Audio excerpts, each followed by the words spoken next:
Les deux termes sont importants, valeurs républicaines et texte.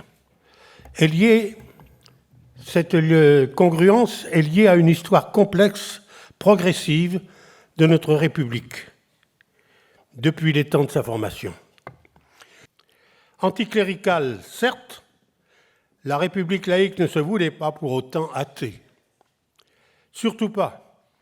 Pour Robespierre comme pour Jules Ferry un siècle plus tard, l'athéisme est même une aberration.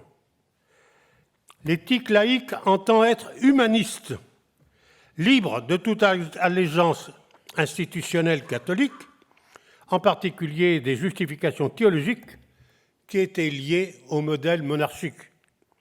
Laissant le culte de Dieu à la vie privée, il s'agissait de mettre la vie politique au service de la promotion de l'homme par la raison.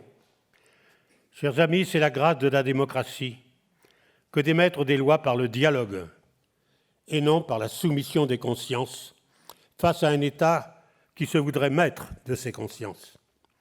En ce sens, le pluralisme religieux dont nous témoignons dans notre rencontre d'aujourd'hui, c'est un terreau où les convictions philosophiques ou religieuses, les professions de foi tracent les chemins d'une gouvernance moderne.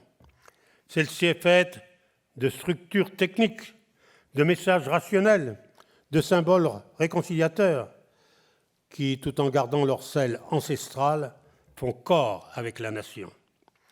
L'ambition de la laïcité peut alors se dire en termes de vivre en commun dans la polyphonie spirituelle de nos différences. N'est-ce pas le sens de notre trilogie liberté, égalité, fraternité ?